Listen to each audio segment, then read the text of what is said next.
everyone, this is Indy. Welcome back to Mists of Pandaria Beta, where today we're taking a look at the Holy Priest. I'm actually on a second copy of Indy from Iridar, which is my main priest, because for some reason, I think it's currently a bug, once you choose a specialization, you're pretty much locked into it, and there's no way to change it, even by visiting your trainer. So with that said, I copied over a second Indy and chose Holy as my primary specialization so that we can look more into the changes to Holy and actually try it out in some instances. Now let's take a look at some of the spells and abilities that become available to you for choosing Holy as your primary specialization, starting with Holy Word Chastise, which becomes available at level 10. Your Heal spell becomes available at level 28. Spirit of Redemption, which formerly was a talent choice, becomes available at level 30. Greater Heal is at level 34. And Lightwell is at level 36, so don't worry, you guys will still get to holler at people to click your lolwells. Evangelism, interestingly enough, is available at level 44. Now, this spell was in the Discipline talent tree formerly, and you seldom, if ever, saw a Holy Priest taking this talent. Prayer of Healing is at level 46, followed by Circle of Healing at level 50. Guardian Spirit, one of your most coveted cooldowns, is available at level 70, and that is still on a 3-minute cooldown. Revelations essentially transforms your Holy Word Chastise into either Serenity or Sanctuary based on the chakra state. Divine Hymn at level 78 becomes available, and that is still on a 3-minute cooldown as well. At level 22 we get Purify, which removes both magic and disease effects on our target but comes with an 8-second cooldown. Now Chastise, Sanctuary, and Serenity chakra states become available at level 56. And last but not least, your Mastery is Echo of Light still. However, currently it doesn't say what level that becomes available to you as a Holy Priest. Every other specialization shows Mastery becoming available at level 56 for Disc, and then even under Shadow, it lists your Mastery as available at level 78. Currently under Holy, it does not say what level. And to just verify that, I went into my passive abilities and looked through and did not see it, and I'm at level 85, so I can assume that currently this is a bug, and I'll have more information about that when it becomes available. Alright guys, let's take a look at the Talent tab. Now you'll notice first off that this looks completely different than the former talent tree system we currently have. Basically how this works is that these level increments, you're going to receive a talent to choose out of 3 different options for that level. Starting with level 15, we get the choice of either Void Tendrils, Psi Fiend, or Dominate Mind. None of these would actually complement or be mandatory for a healer class because none of these really help you in the efforts of healing. Dominate Mind, of course, is your mind control. Psi Fiend summons a Psi Fiend that essentially fears your targets in psychic terror every 1.5 seconds for 30 seconds. Now, Void Tendrils summons tendrils out of the ground, and this lasts for 20 seconds, rooting all targets within 8 yards. So really, it doesn't matter which one of these you choose. It's going to be basically preference, or if you particularly need one of these for a certain quest or encounter, of course you can adjust accordingly. At level 30, we see Body and Soul, which was formerly a Holy Priest only talent choice, and that essentially gives the targets of your Power Word Shield and Leap of Faith a temporary 60% movement speed increase. This can be really useful in raiding, especially if you're helping assisting a tank kite. Path of the Devout is interesting. I haven't found much use for this yet, but who knows in the future how we'll use this spell.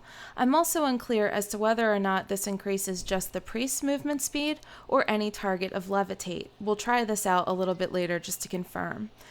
Basically, this says increases your movement speed while levitating and for 30 seconds afterward by 25%. Phantasm says that when you fade, you remove all movement impairing effects and become untargetable by ranged attacks, and your movement speed is unhindered for 3 seconds.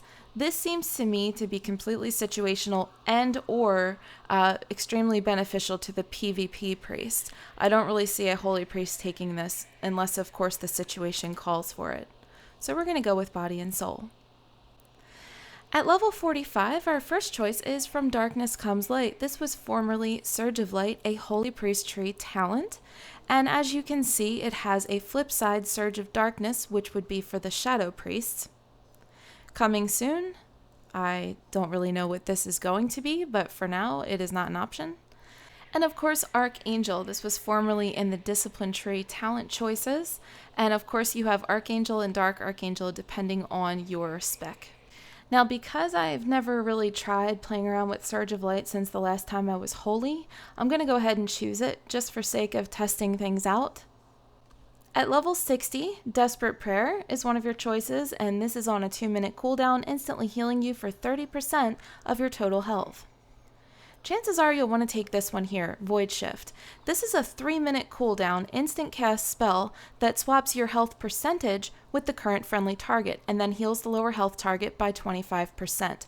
Now I should note that currently this does not restrict your casting to party and raid members only. I can go out to Orgrimmar, fall off of my flying mount, and swap my health with any friendly target. So yes, this is going to be another spell that we priests get to troll with, but hopefully, we're going to use it for more good than evil. I can't speak for everyone, but in addition to Leap of Faith, we're now going to get to Void Shift. Of course, we're going to choose this one. Finally, Angelic Bulwark is anytime a damaging attack brings you below 30% health, it gives you an absorption shield equal to 20% of your total health. And this is probably something that PvPers are going to be interested in, but additionally, you may choose this situationally as well, much like Phantasm above. Twist of Fate at level 75 becomes available as a talent choice, and this increases damage and healing done to targets at or below 20% health by 15%. Now this is extremely similar to Test of Faith, which was formerly a Holy Tree talent choice. Power Infusion, which was formerly a discipline-only cooldown, becomes available on a 2-minute cooldown, infusing the target with power, increasing spell casting speed, and reducing the mana cost of all spells. This lasts 15 seconds. Now, Divine Insight is essentially serendipity from the former Holy Priest talent tree, and as you can see, everything's the same. When you cast Binding or Flash Heal, the cast time of your next Greater Heal or Prayer of Healing is reduced, and that stacks up to 2 times. There's also a Shadow of Death option for Shadow Priests. We'll go more into those options in a later episode. Now finally at level 90, we see 3 very interesting choices.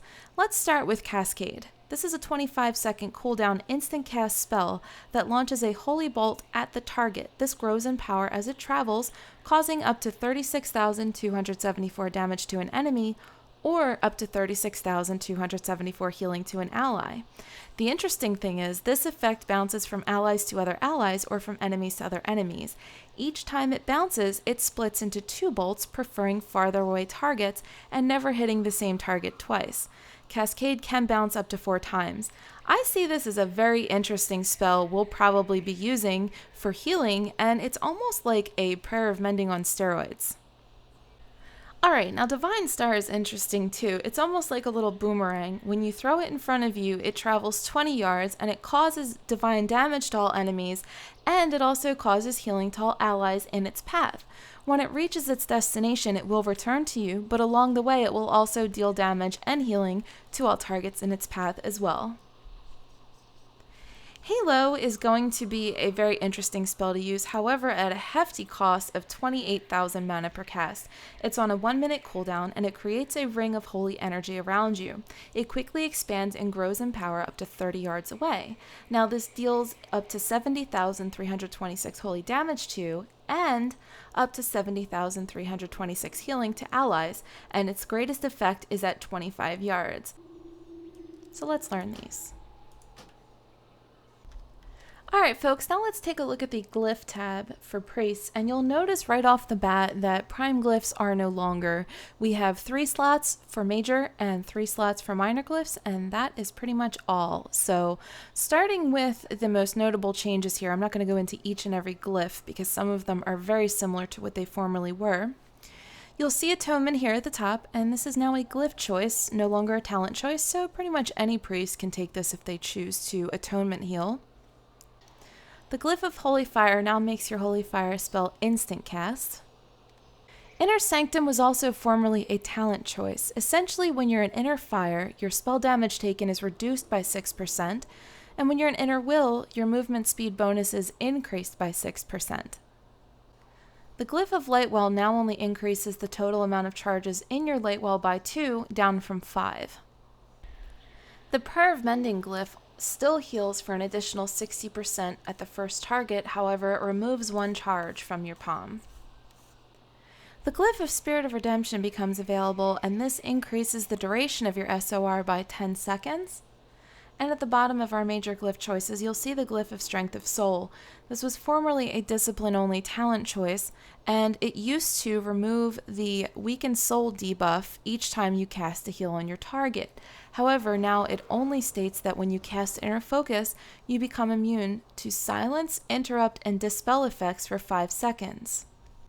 Now let's choose our major glyphs. Now, of course, we're not currently raiding, so I'm going to skip Circle of Healing for the time being. But if I were a raiding Holy Priest, I'd probably be selecting this one. Now, we're certainly going to take the Glyph of Lightwell, increasing the total amount of charges in our Lightwell by 2. I'm also going to take the Glyph of Prayer of Mending, increasing the additional hit by 60%, however, it has 1 fewer charge. And for the last slot, I think I'm going to take Renew just to kind of see how well that does. Now, on the note of Glyph of Spirit of Redemption, I'm not sure if this is something I would ever decide to take, as SOR, in order for it to be effective in the first place, means you have to die. And as a healer, that's usually not a good situation to be in. Other glyphs that you could equip as holy that I did skip but would use situationally would be the Glyph of Purify, the Glyph of Inner Sanctum, and of course the Glyph of Circle of Healing. Now for minor glyphs, I'm going to choose Fortitude, Levitate, and Shadow Fiend. That's what I'm used to selecting on my main, and these glyphs don't really affect your throughput in any way. They're just for convenience. A few other changes I should note are that, first off, there is no more range slot for your wand. In Mists of Pandaria, they are intending for wands to be caster main hand weapons. Enchanters will even get to craft their own at some point. So you won't want to equip your Cataclysm wand because essentially that's going to be gimping your stats because the stats are so much lower than that of our main hand weapons. However, once we get into Mists of Pandaria, I am assuming that wands are going to become much more viable main hand weapons. Another significant change you'll want to make note of is that the mana pool will no longer be scaled with your intellect. You're not going to be able to stack int to give yourself a huge mana pool any longer.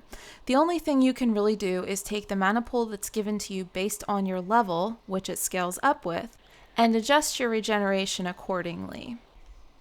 Now, as we look into the spellbook, nothing really changes or is added in as a new spell for Holy. However, I should also note here, as I noted before in the discipline overview, that Dispel Magic now targets an enemy target, removing 1 beneficial magic effect, whereas your new go-to Dispel, Purify, will dispel harmful, disease, and magic effects on your friendly targets. This does again have an 8-second cooldown.